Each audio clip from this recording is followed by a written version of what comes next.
ब्रह्मा जी के एक मन से प्रकट हुए पुत्र हुए जिनका नाम पुलस्त्य ऋषि था। ये ब्रह्मा जी के मानस पुत्र में है। उनकी एक पत्नी का नाम था गौ।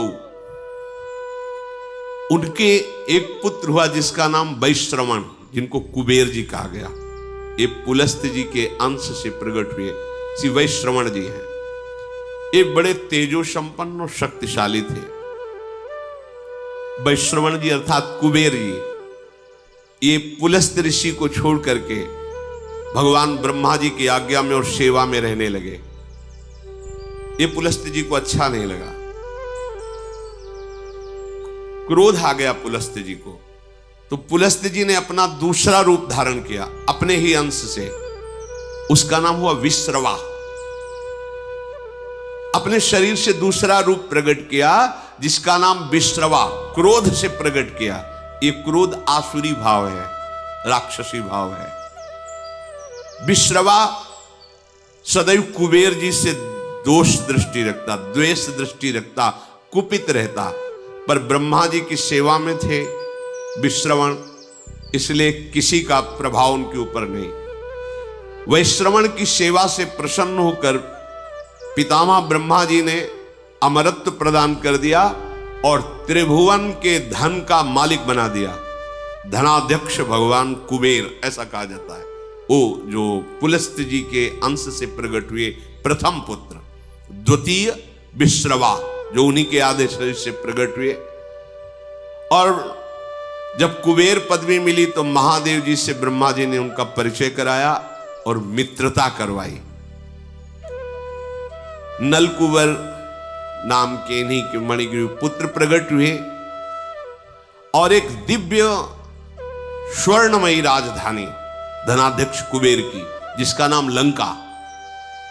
ये धनाध्यक्ष कुबेर की राजधानी, त्रिभुवन का धनाध्यक्ष पद और लंका ये कुबेर को दी गई। और विचरण करने के लिए पुष्पक विमान और यक्ष राक्षसों का राजाधिराज पद कुबेर को दिया गया। जो पुलस्त्य जी के क्रोध से प्रकट हुआ विश्रवा नाम का पुत्र था, वो कुबेर पर दृष्टि क्रोध भरी रखते थे। कुबेर जी ने देखा कि ये भी तो पिता ही तुल्य है। विश्रवा पुलस्त्य जी के आदेश शरीर से वो कभी गुस्सा नहीं करते, सदैव प्रणाम करते। और धनाध्यक्ष कुबेर तीनों लोकों के यक्ष दैत्य राक्षस यक्ष इनके स्वामी थे। तो तीन बहुत ही सुंदर युवतियां सेवा में दी।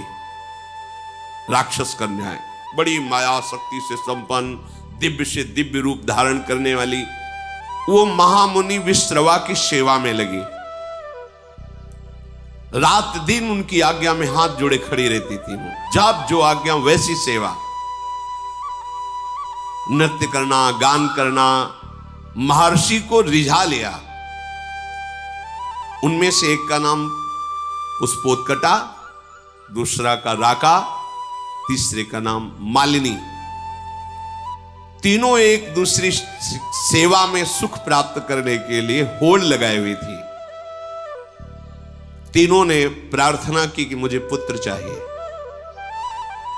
महान तपस्या से संपन्न क्रोध युक्त विश्रवा मुनि ने उनसे पुत्र उत्पन्न किए। पुष्पोत्कटा नाम की जो राक्षसी कन्या थी, उनसे महाभयानक बलशाली रावण और कुंभकर्ण, मार्कंडी जी सुना रहे, भूमंडल में इनके जैसा कोई बलि नहीं था। मालिनी नाम की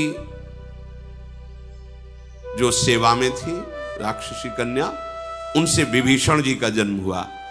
और जो राका नाम की थी, उनसे सूपनखा और खर, ये पुत्र है। उनसे एक पुत्र प्रकट हुए वैश्रवण कुबेर जी महाराज। वो अपने पितामह ब्रह्मा की सेवा में लग गए।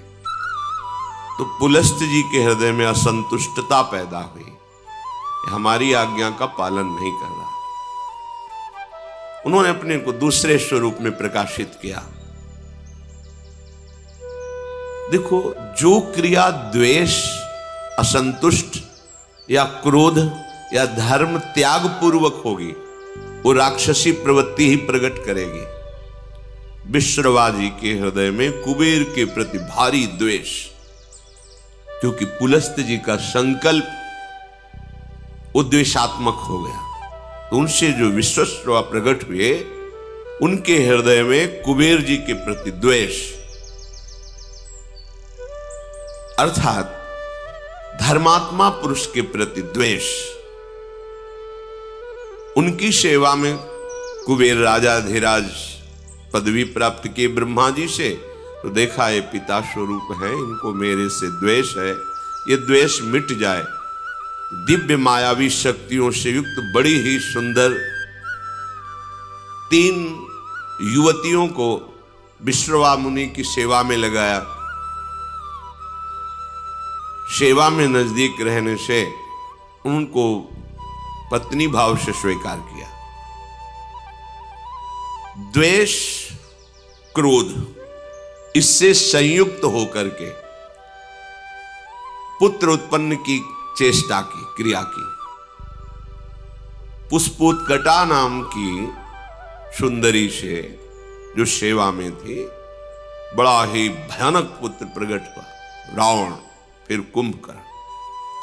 उसी भाव से भावित होकर के राका से संयोग किया, तो जिसे खरदूषण कहा जाता है, वो पुत्र और शूर्पणखा पुत्री, भयानक राक्षसी भाव। थोड़ा मन शीतल हुआ कि इतना द्वेष नहीं करना चाहिए। ऐसा भाव करके मालिनी से संयोग किया, तो विभीषण जी का प्रादुर्भाव हुआ। अगर आप गृहस्थ हैं और द्वेष, क्रोध, हिंसात्मक वृत्ति, अधर्म भाव, फिर आप पुत्र उत्पन्न करते हैं, तो वैसे ही पुत्र होगा। या असमय में, जहां शास्त्र आज्ञा नहीं करता, उस समय तो राक्षसी भाव का होगा। जैसे कश्यप और दिति जी पति पत्नी है। कश्यप जी 10,000 वर्ष तक तपस्या में ब्रह्मचर्य रहकर भगवद आराधना की। दिति जी उनकी सेवा में रही। प्रसन्न हुए कश्यप, क्या चाहिए तुम्हें? उनका, भगवान आप हमारे प्राणनाथ पति हैं, एक पत्नी को अपने पति से क्या चाहिए? पुत्र, यही सौभाग्य है। तो उनका समय का इंतजार करो। उनका, नहीं भगवान, मेरे हृदय में इतनी वेदना हो रही है कि हमारी और बहनों की तो संतानें हैं, मेरे है नहीं। अब मैं समय का इंतजार नहीं, आपको इसी समय मुझे पुत्र प्रदान करना पड़ेगा। और इस तरह से वो अपनी भावना को प्रस्तुत किया, हठ किया। महापुरुषों से हठ नहीं करना चाहिए, उनकी रुचि पर छोड़ना चाहिए। पर वो अपनी रुचि का आरोप इस कोट से किया कि वो संध्या काल था, भगवान सूर्यास्ताचल को जा रहे। इस समय महापाप माना जाता है स्त्री संभोग। उन्होंने विवश होकर के फिर स्नान आदि किया और कहा कि तुम जानना चाहते हो तुम्हारा पुत्र कैसा होगा? घोर भगवद्रोही पैदा होगा, क्योंकि घोर समय था। वो दैत्य और दानवों का अधिपति होगा, साधु ब्रह्म ऋषि धर्म इसका नाश करेगा। कांप गए। भगवान, ये तो मेरी चाह नहीं थी, ऐसा कैसे? तो उन्होंने कहा, तुम्हारी रुचि और समय इसके अनुसार ऐसा पुत्र होगा। चरणों में गिरे, भगवान ऐसा नहीं होना था, ऐसा तो होगा, पर अब तुम क्षमा मांग रहे हो, इसलिए तुम्हारा पौत्र भगवान का महान भागवत होगा। तो वही हिरणाक्ष और हिरण्यकश्यप के रूप में प्रकट हुए, और श्री प्रहलाद जी उनके कुल को पावन करने वाले प्रकट हुए। संतानोत्पत्ति एक भगवान की पूजा रूप ये क्रिया है, ये कोई ऐसी साधारण नहीं है। आप अगर संयम से रहकर पवित्र होकर भगवान को प्रणाम करके उनकी आज्ञा का पालन करने के लिए उनकी सृष्टि विस्तार रूपी पूजा, उनका स्मरण करते हुए, तो निश्चित महाभागवत पुत्र होगा। देशभक्त होगा, बलवान होगा, विद्वान होगा। अंदर क्रोध है, द्वेष है, अधर्माचरण है या मदिरापान आदि ऐसे, तो फिर वो सींग भले प्रकट न हो पर होगा वो राक्षस स्वभाव वाला, स्वभाव उसका आसुरी होगा और वो तुम्ही को दंड देगा, तुम्हें जलाएगा जीवन भर। ये शास्त्र प्रमाण से जो चलता है उसे परम शांति मिलती है, चाहे गृहस्थ हो चाहे विरक्त हो। जिस समय रावण प्रकट हुआ, बहुत ही विकराल उस समय हो गया। जैसे भगवान के प्रकट होते प्रकृति शीतल हो जाती है, मंगलमयी सुगंध चलने लगती, धुंदुभियां बजने लगती हैं, कोई भी ऋतु हो, बसंत ऋतु प्रकट हो जाती। ऐसे ये महान दैत्य भाव, देखो भाव का खेल है, भाव आसुरी किया और संतान उत्पन्न किया तो ऐसे भाव का प्रकट हुआ। 10 सिर ताही 20 भुज दंडा, रावण नाम वीर बरी बंडा। 10 सिर 20 भुजाएं, अपार बलशाली। ये मार्कंडेय जी महाराज युधिष्ठिर को सुना रहे कि तुम्ही को दुख नहीं हुआ है, स्वयं भगवान श्री हरि अवतरित हुए तो देखो उनके जीवन में कैसी कैसी विपत्तियां आई। ये भगवान के नित्य पार्षद हैं जय और विजय। सनक सनंदन सनातन सनत कुमार को प्रवेश द्वार में ही रोक दिया, ये अपराध है, नहीं करना चाहिए था। जय विजय जी को बिल्कुल नहीं करना चाहिए था, क्योंकि ये आदि मुनि हैं, निरंतर भगवत अनुराग में ब्रह्मबोध में छके रहते हैं। वैकुंठ में कोई ऐसा वैसा जा सकता है क्या? भगवत धाम है, संशय की कोई वहां गुंजाइश नहीं। 5 वर्ष की अवस्था हर समय रहती है और नग्न रहते, दिगंबर रहते हैं और श्रीमुख से चारों के निकलता रहता हरि शरणम हरि शरणम हरि शरणम। अब इनको रोकने की क्या जरूरत है? पर भगवान की जब प्रबल इच्छा प्रकट होती है लीला करने की, तो उनके जोड़ का तो उन्हीं का पार्षद ही होगा, दूसरा तो कोई हो ही नहीं सकता, क्योंकि हरि स्वरूप ही होते हैं। भगवत इच्छा से ही रोक दिया। अब इतने अनुराग में एक एक कदम बढ़ रहे थे सनक सनंदन सनातन सनत कुमार जी के, कि अच्छा नहीं लगा। तुमने क्यों रोका? प्रभु के दर्शन में जाने में क्या तुम्हें मेरे में बाधा लगी? तुम निर्विकार सच्चिदानंद परम धाम में भी दोष बुद्धि रखते हो। यहां कौन आ सकता है बिना भगवान की इच्छा के? इसका मतलब तुम्हें दंड चाहिए। अभी ये आश्चर्य की बात, जहां से किसी का वापस होना नहीं होता, भक्तों का या संतों का, भगवत प्रेमियों का अपराध वहां से भी नीचे पटक देता है। आज तक कोई प्रमाण नहीं मिला कि वैकुंठ से किसी का पतन हुआ हो, लेकिन इनका पतन हो गया।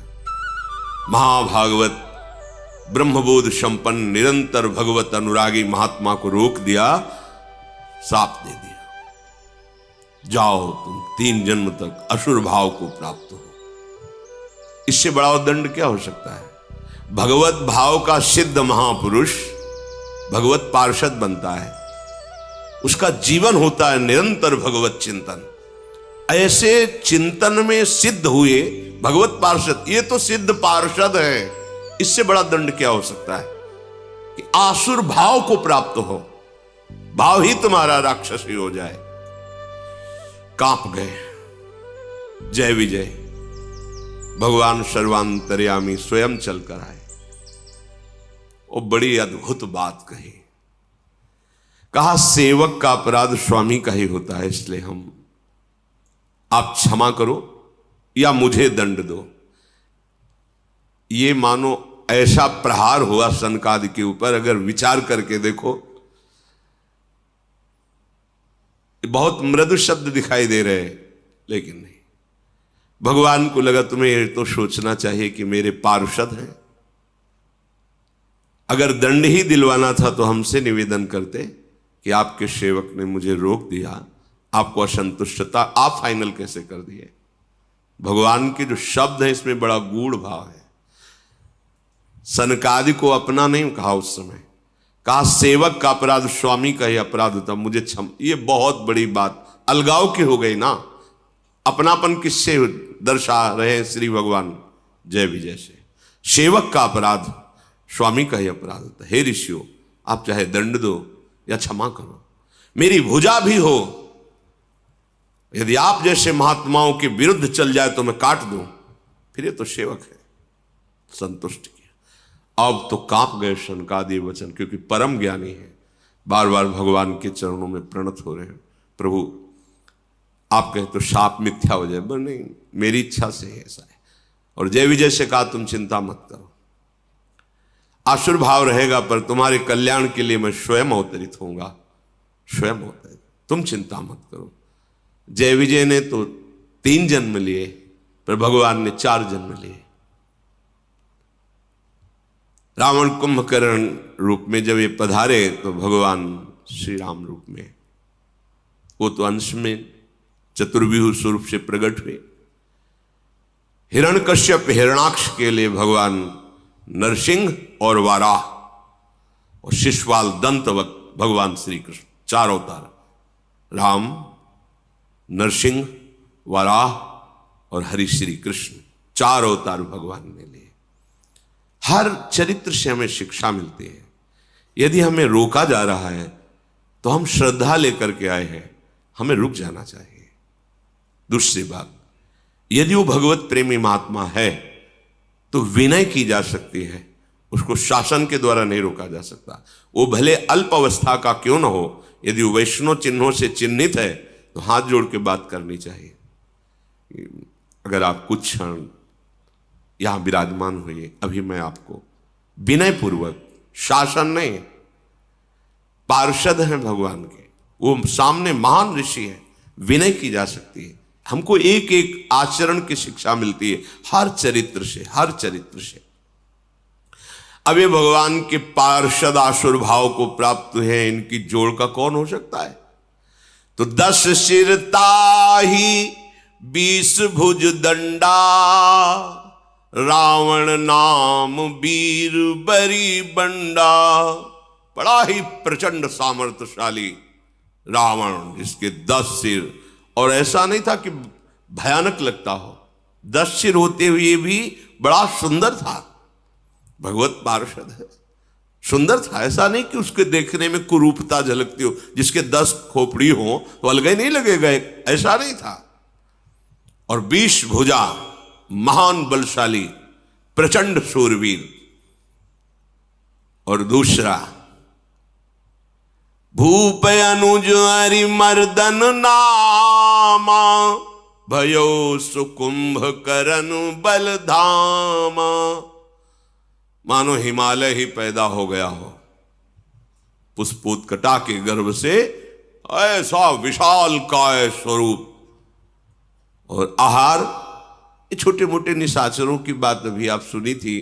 वो बक नाम का निशाचर जो एक चक्रा नगरी में जब पांडव रुके हुए थे तो ब्राह्मण की बारी आई थी, तो वो बता रहा था 200 भैंसे, 1 छकड़ा भोजन, और 1 आदमी, जैसे हरी मिर्च 1 चाहिए तो 1 आदमी उस परिवार से जाएगा, रोज उसके लिए अलग अलग नगर से एक एक घर से जाता था। 200 भैंसे, 200 भैंसे कितने, 1 छकड़ा भोजन और 1 आदमी हरी मिर्ची की तरह स्वाद लेने के लिए। वो आदमी खाएगा, 200 भैंसे खाएगा, 1 छकड़ा, ये उसका रोज का आहार था। ये छोटे मोटे राक्षसों की बात है। कुंभकर्ण का आहार क्या था? अनगिनती, मतलब महीनों से व्यवस्था होती थी अपराधी मनुष्यों को पकड़ के, गौ भैंसे, नाना प्रकार का आहार, ऐसे जैसे गौशाला खोली जाती ना, ऐसे उसके आहार की व्यवस्था होती। आहार कर, भयानक आहार करने वाला, मतलब विश्व को अब चाट जाए ऐसा उसका उदर, आहार करने, भयंकर बलशाली। मालिनी जी के गर्भ से प्रकट हुए महाभागवत विभीषण जी। देखो चिंतन का प्रभाव पड़ा है, अंदर चिंतन हुआ, मैं द्वेष कर रहा हूं नहीं, और शांत भाव से तो श्री विभीषण जी का प्रादुर्भाव, माता पिता की वृत्ति जिस समय संतानोत्पत्ति की भावना से संयोग कर रहे हैं, उसी का परिणाम संतान पर पड़ेगा। ये बहुत बड़ी पूजा है, बहुत सावधानी रखनी चाहिए। इसे ये नहीं समझना चाहिए कि हम वासना की तृप्ति के लिए ऐसा कह रहे हैं, नहीं। पहले हर महापुरुष कुछ समय तक ब्रह्मचर्य रहकर साधन करके, गुरुजनों को प्रणाम करके, दिक्पाल दिशाओं को प्रणाम करके फिर संतान उत्पत्ति, धीर वीर गंभीर विवेकवान ऐसे पुत्र प्रकट होते। भयो विमात्र बंधु लघुताशु, मालिनी जी के गर्भ से विभीषण जी प्रकट हुए और राका के गर्भ से खर और शूर्पणखा। शूर्पणखा ऐसी वैसी राक्षसी नहीं थी, अगर देवलोक में चली जाए तो कोई भी देवता सामने नहीं आता था, इतनी बलवान थी, कोई साधारण राक्षसी नहीं। एक पूतना को देख लीजिए, भगवान को मारने का ठेका लेकर के गई थी और देवता भी कांपते थे उससे। ऐसे ऐसे बलवान क्या था इनमें, ये प्रकट होकर पहले तप संचय करते थे। ऐसे नहीं बलवान, एक तो जन्मे ही ऐसे बल वाले, पर इन्होंने घोर तपस्या की कि ऋषि मुनि भी आश्चर्यचकित हो गए। ऐसी तपस्या ये असुरजन करके चाहते क्या थे? विश्व का विलास, बस अंतर यही है। तपस्या तो इन्होंने भी की, पर वो विश्व मंगल के लिए नहीं। जब कोई संत महापुरुष तप और पुण्य भजन बल से युक्त होता है तो सर्वे भवन्तु सुखिना, सर्वे संत निरामया, सर्वे भद्राणि पश्यन्तु मां कश्चित् दुःख। एक को भी दुखी न देखो, सब सुखी हो जाएं, सब निरोग हो जाएं, सबका मंगल हो, सब सुखी रहे, ये होता है। और जब असुर तपस्या करता है तो उसका संकल्प होता है मैं जब जिसको चाहूं उसको नष्ट कर दूं, मेरे आगे कोई खड़ा होने वाला न रहे, सबको दुख मिले, सबको अशांति मिले, सब मेरे अधीन रहे। ये आसुरी भाव होता है। अब जब वो प्रकट हुए तो उनका परिकर भी प्रकट हुआ। काम रूप खल जिनस अनेका, कुटिल भयंकर विगत विवेका। विवेक रहित कुटिल स्वभाव, भयंकर आचरण, ऐसे राक्षसों का प्रादुर्भाव हुआ। कृपा रहित हिंसक सब पापी, बरनी न जाहि विश्व परितापी। विश्व को दुख देने वाले ये पापी ऐसे प्रकट हुए कि इनका तेज, इनका बल सारे संसार को पीड़ा पहुंचा दे। ये भगवान के विरोध में प्रकट होने वाला परिकर है, इसलिए इसका पहले गान किया गया है। देखो, एक इसमें इस चरित्र से भाव मिल रहा है कि अगर जुड़े हमारा जो भी भाव है और भगवान से जुड़ जाए तो उसका मंगल हो जाता है। घोर निशाचर स्वभाव, पापी स्वभाव, कहीं किसी पर कोई भी दया कृपा नहीं, केवल हिंसा वृत्ति। उपजे यद्यपि पुलस्त कुल, पावन अमल अनूप, तदपि महीसुर श्राप बस भय सकल अघरूप। यद्यपि महान कुल में प्रकट हुए पुलस्त ऋषि के ही तो भगवान ब्रह्मा से पुलस्त ऋषि से विश्वश्रवा, उससे ये बिल्कुल नजदीक, पर इनका स्वभाव घोर दैत्य स्वभाव, आसुरी स्वभाव। अब इन तीनों ने विचार किया कि सबसे पहला कार्य करना चाहिए भगवान को प्रसन्न करना, भगवान ब्रह्मा, और ऐसा अमरत्व प्राप्त किया जाए कोई मुझे मार न सके। कीन विविध तप तीनहु भाई, परम उग्र नहीं बरनी सो जाई। तीनों ने खान पान विश्राम सब त्याग करके कठोर तपस्या। हिरण्यकश्यप ने तो ऐसी तपस्या की कि ब्रह्मा जी को दिव्य दृष्टि से देखना पड़ा कि है कहां हिरण्यकश्यप। बामी जम गई थी, घास जम गई थी, निरंतर ब्रह्माकार वृत्ति, ब्रह्मा जी के चिंतन में, ब्रह्म मंत्र से संबंधित। देखो, यहां भी शिक्षा मिलती है। अगर कहीं भी विजय प्राप्त करनी है तो आपको तपस्या करनी पड़ेगी, आपको भजन करना पड़ेगा, आपको मंत्रानुष्ठान करना पड़ेगा। और यहां अनुष्ठान धर्माचरण का होता, चाहते हैं उन्नति, विजय, पद, प्रतिष्ठा, यश, कीर्ति, यह दैत्य भाव है, फिर भी कठोर तप कर रहे। पहले जहां भी देखा है किसी भी दैत्य की उन्नति, वो तपस्या के पीछे शुंद की बात बताई थी। भगवान ब्रह्मा जी को तप के द्वारा प्रसन्न किया।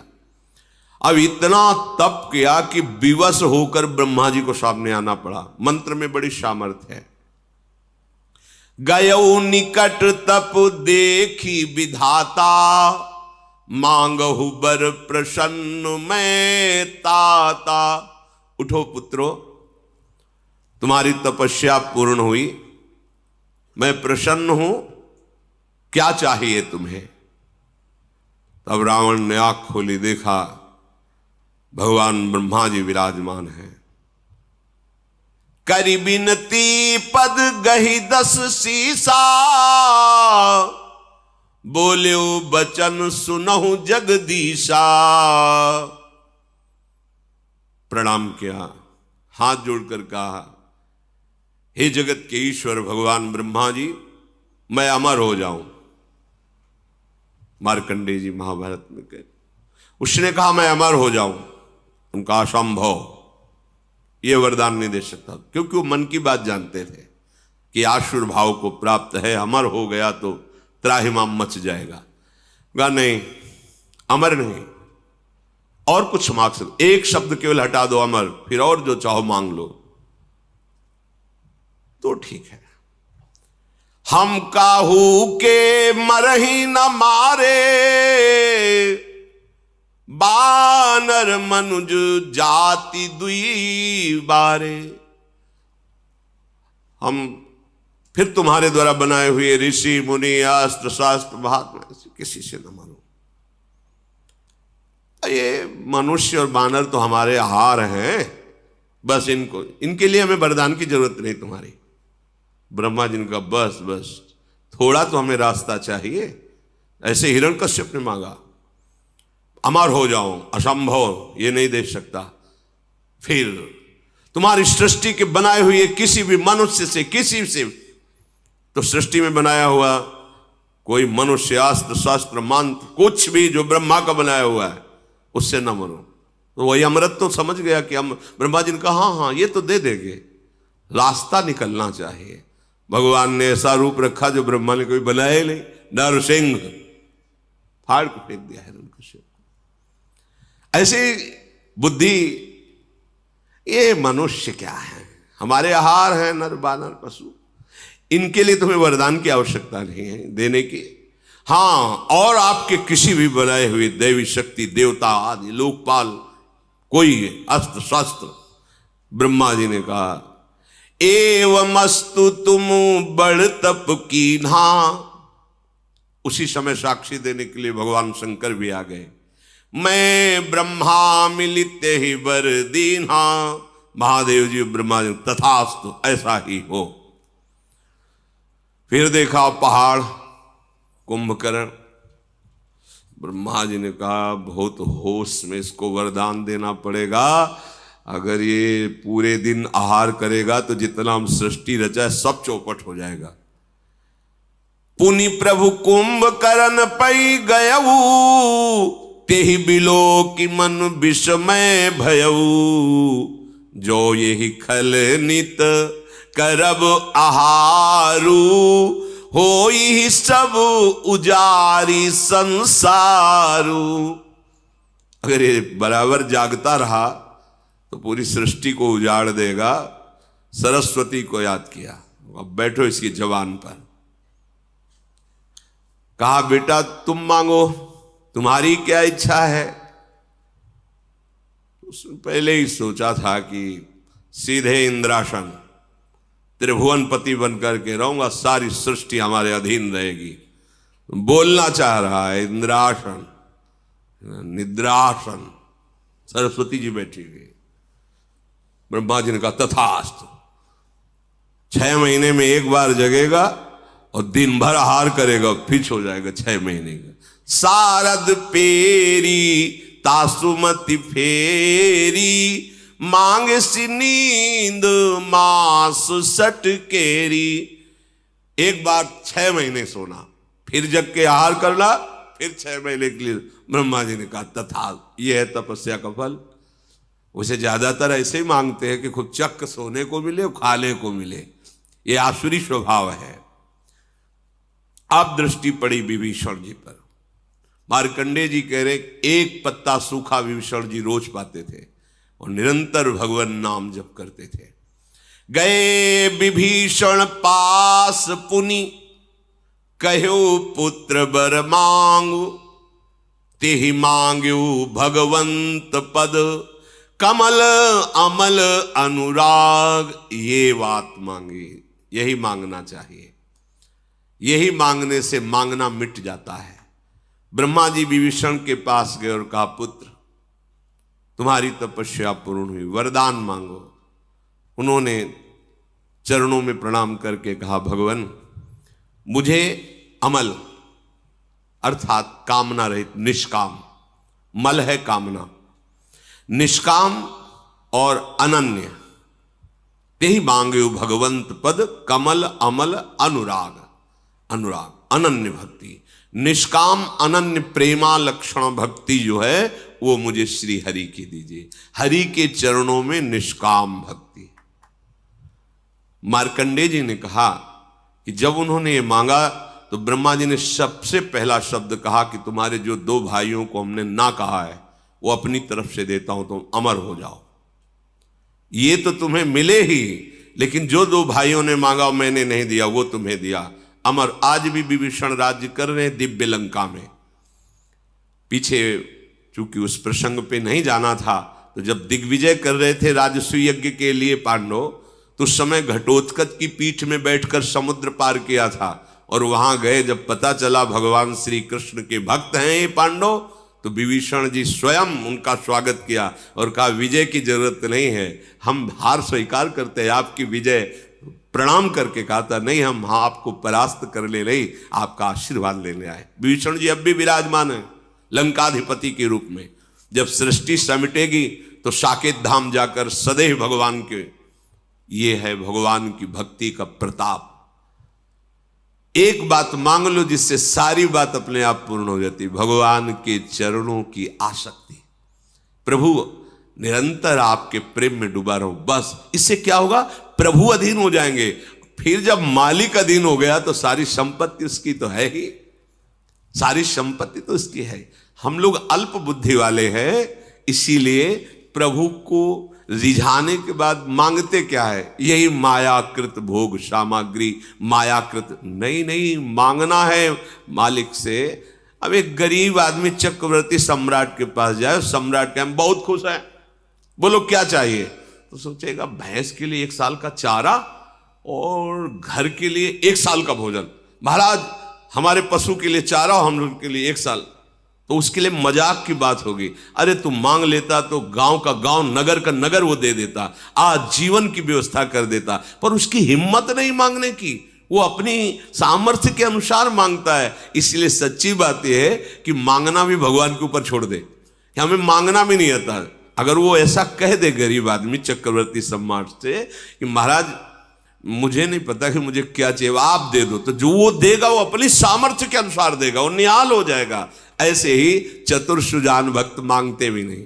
जैसे प्रभु कहते हैं कि हाँ क्या चाहिए, तो बोले आप जान लो आपको क्या देना है हमें, तो वो भगवान अपना सानिध्य देंगे, अपने धाम में अपने समान सुख प्रदान करने वाला वैभव उसको प्रदान करते हैं। भगवान से ना मांगने पर विशेष लाभ है, मांगने पर तो हमारी सोच बहुत छोटी है, पता नहीं क्या मांग ले, और उनके ऊपर छोड़ दो।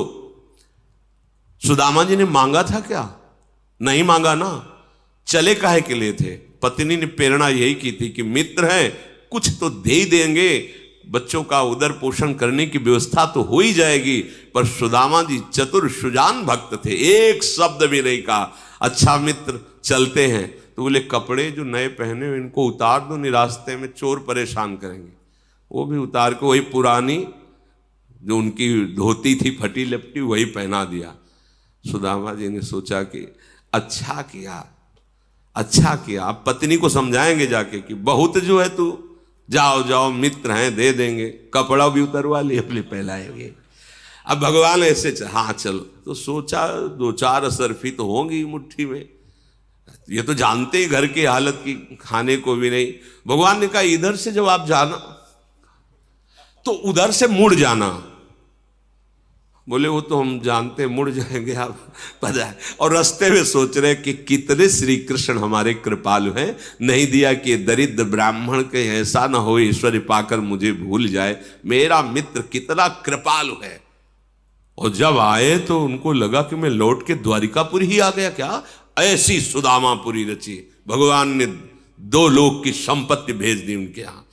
तो हमारे दाता ऐसे उदार हैं कि इनसे मांगो ना तो बड़े लाभ में रहोगे, मांगोगे तो फिर थोड़ा घाटा रहेगा। इतने बड़े मालिक से तुम मांग ही नहीं सकते जो मांगना चाहिए। ये विभीषण जी ने मांगा, कहा तेहि मांग्यो भगवंत पद, कमल अमल अनुराग। अमल माने निष्काम होता है, कामना ही मल है। मुझे अपने प्रभु से कोई कामना न हो और मैं निरंतर उनके प्रेम में डूबा रहूं, ऐसा मुझे वरदान दीजिए।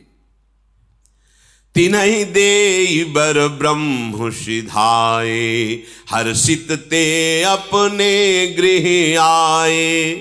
मैं तनुजा मंदोदरी नामा, परम सुंदरी नारी ललामा। वरदान प्राप्त हो गया है। ब्रह्मा जी तो अंतर्धान हो गए।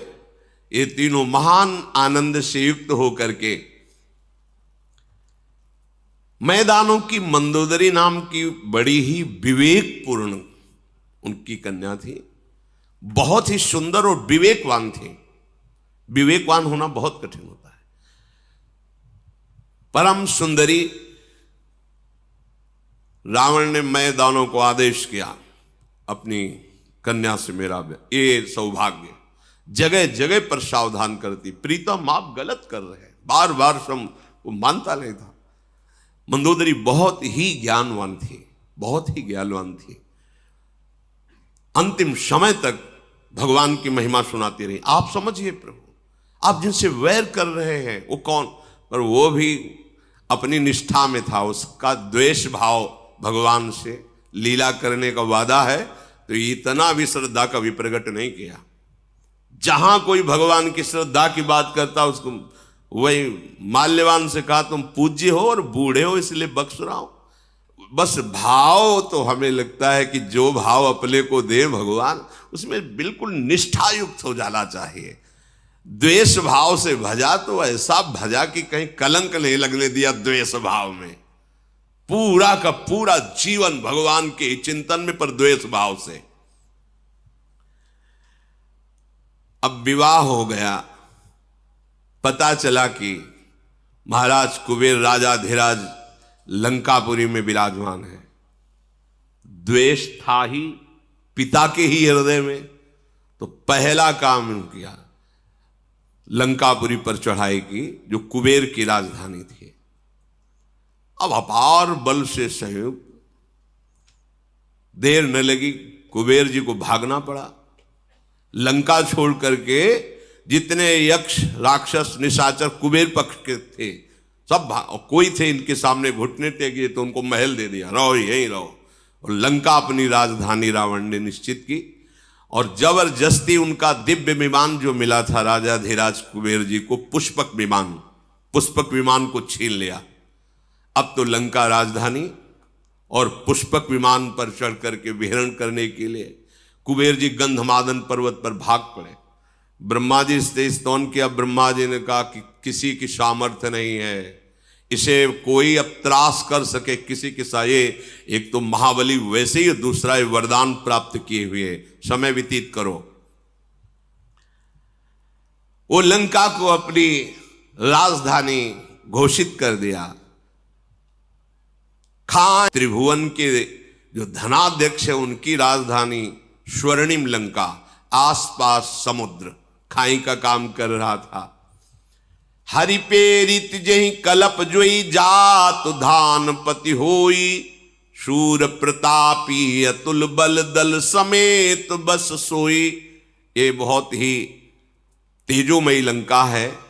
जब कभी भगवान का अवतार होता है तो कुबेराधिपति पर जो होता है वो वहाँ की राजधानी संभालता है, पर जो भगवान से द्वेष करने वाली लीला में असुर सम्मिलित होते वो उसको अपनी राजधानी छीन कर बनाते हैं। अब जितने जितने बड़े बड़े राक्षस थे वो सब आकर के रावण की शरण में हो गए। रहे तहां निश्चर भट भारे, ते सब सुरन समर संघारे। अब तहां रहीं शक्र के पेरे, रक्षक कोटि जक्ष पति केरे। जहां जहां जो जो बलवान दिखाई देता, जहां सुनता रावण की अमुक जगह अमुक बलवान, 10 मुख कतऊ खबर सिपाही, सेन साजगढ़ घेर सिजाई। जहां सुना उसी को परास्त कर दिया। देखो, एक बल होता है जो सबको सुख देने वाला था, एक बल होता है जो सबको दुख देने वाला होता है। संसार में पूरे मृत्यु लोक, अन्य लोक, कोई ऐसा नहीं बचा जिसको रावण ने जीत ना लिया हो। राजधानी लंका, और जहां सुनता जिस लोकपाल, जिस देवता, जिस महाबली को, उसको जाके परास्त कर देता, अपना दास बना लेता। एक दिन पुष्पक विमान पर बैठा हुआ जा रहा था तो कैलाश सामने पड़ा। तो नंदिकेश्वर प्रकट होकर, कैलाश के ऊपर से विमान नहीं जा सकता, ये भगवान शिव का घर है। तो उसने कहा, तुम रोक किसको रहे हो पता है?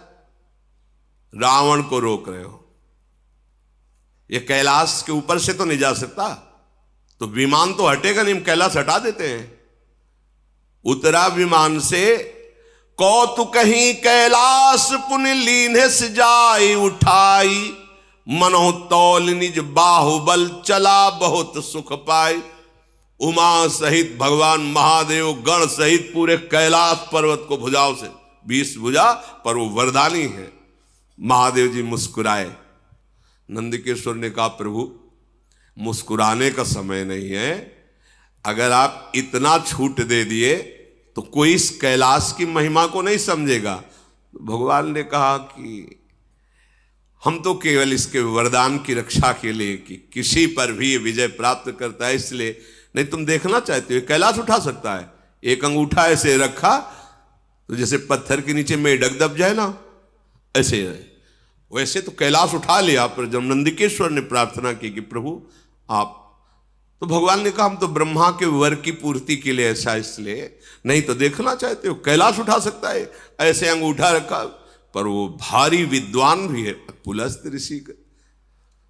तो जो तांडव आज भी गाया जाता है जहां शिव पूजन होता, जटाटवी गल ज्वल प्रवाह पावित स्थले गले लंब लंबिताम भुजंग तुंग मालिकाम डम डम डम निनादव डमर वयम चकार चंड तांडवम तनो तुनः शिवा शिवम जटा कटा सब भ्रमम समम, जो पूरा तांडव जे ही गाया भगवान से प्रसन्न हो गए।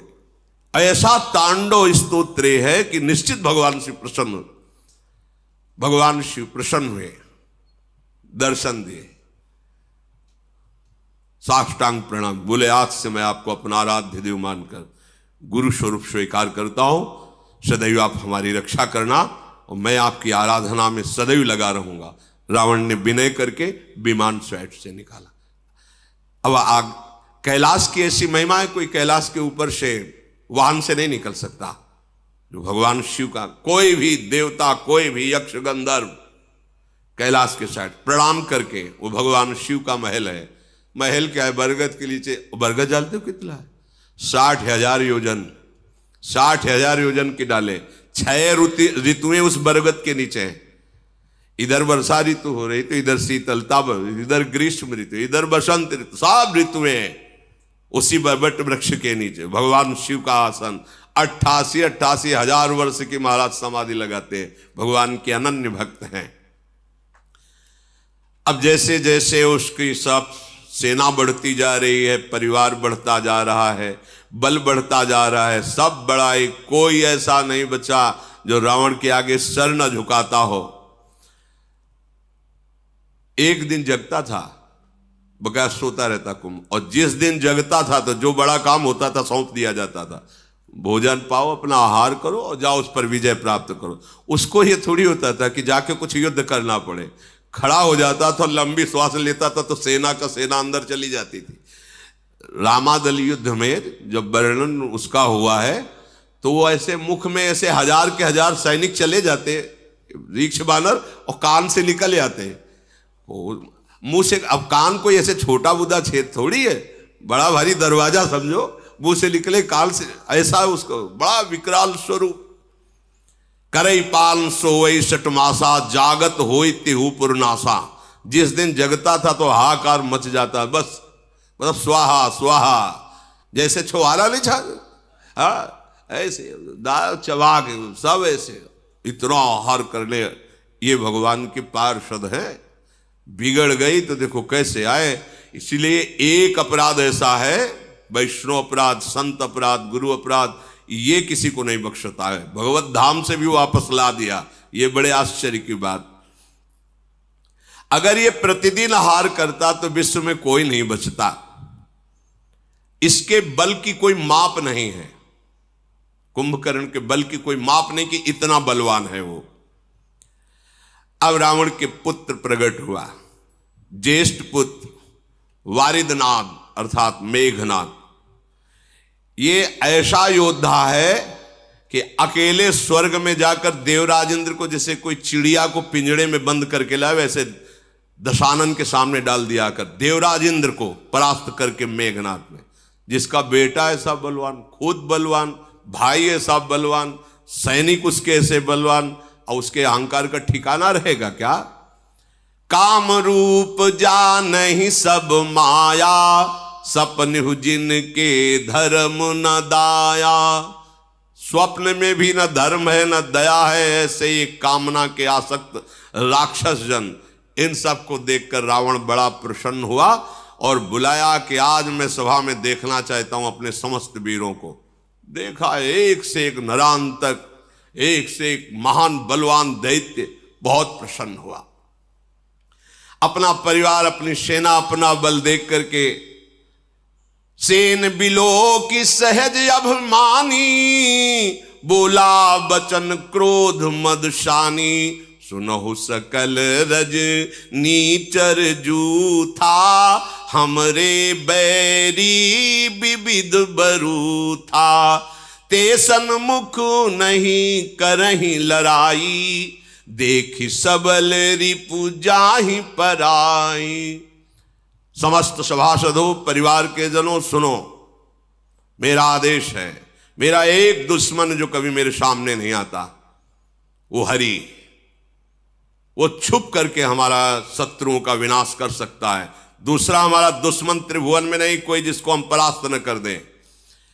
वो कहां रहता है, कैसे, कोई नहीं जानता, वेद भी नहीं जानते, और वो बहुत बलवान है और मेरा दुश्मन है। अब उसका कैसे नाश किया जाए, इस पर विचार किया जाए।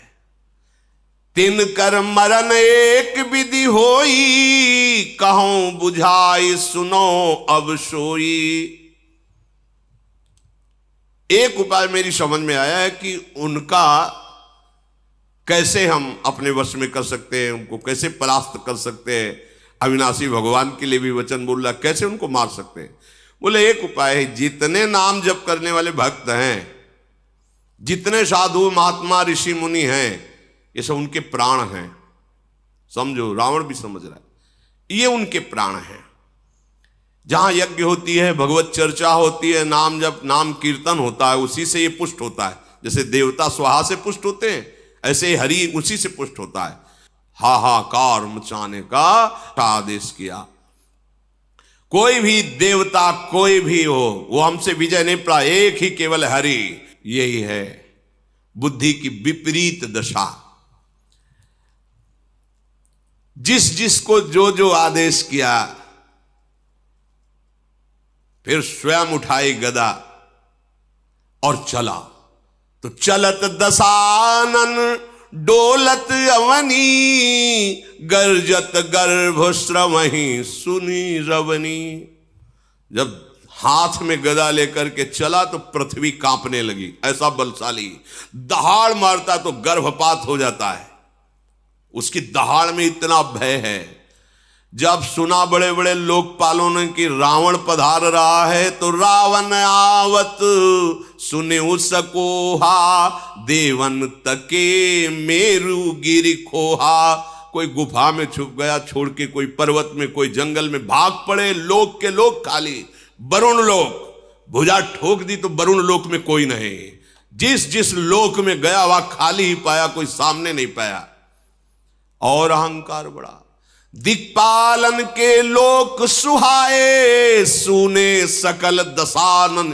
एक भी नहीं मिला कोई लोकपाल, जहां गर्जना करता कोई वहां लोक में दिखाई नहीं देता।